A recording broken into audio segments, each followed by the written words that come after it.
Good morning, everyone. Treasure Troller here from the mask-wearing militant state of Michigan, FEMA Region 5, where we are under the dictatorship of Gretchen Whitmer. And if you don't believe me, just ask Kelly Stafford.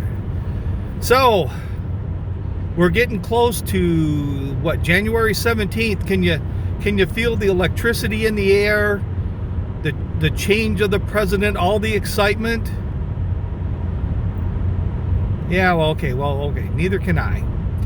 I mean, to me, this is sort of like mostly an NBA basketball game where your team is down by about 10 points and there's a minute and a half left and they have all their timeouts and about 3 fouls to give.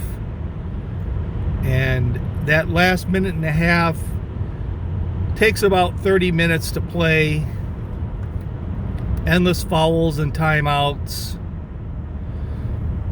Doesn't really change the outcome. I guess that's sort of how I feel about all of this. Not saying I don't want the home team to win.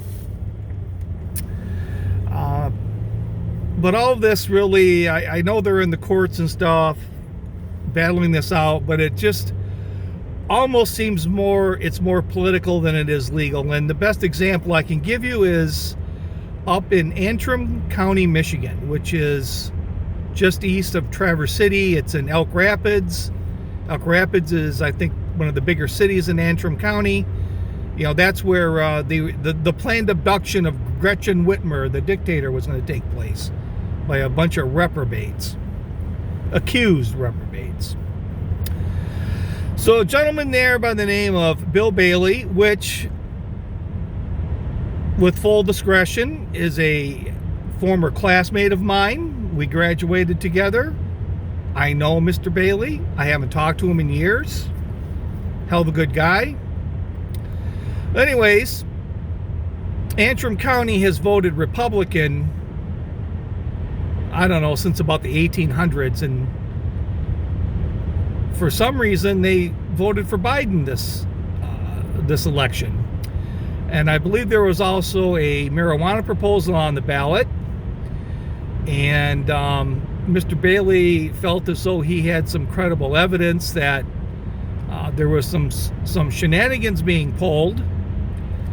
And so with an attorney, he filed a petition with the court, the circuit court in Antrim County.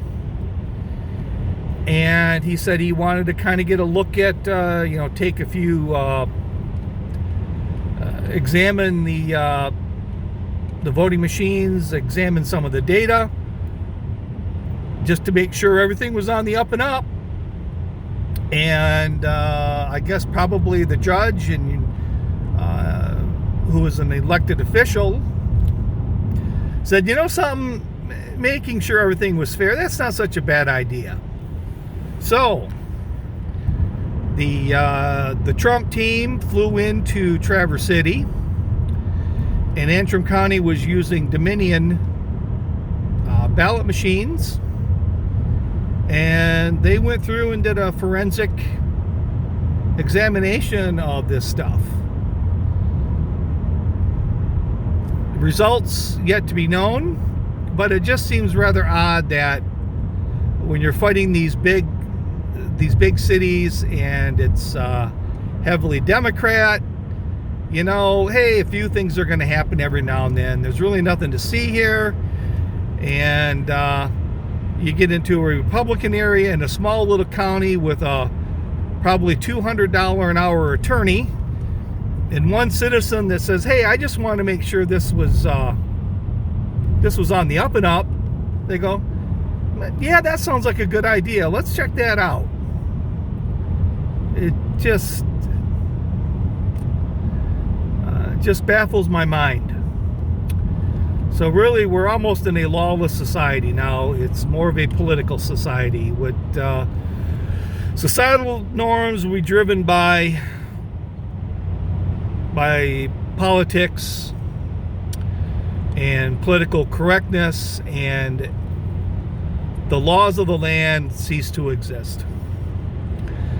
So with that, This is Treasure Troller saying aloha and good day.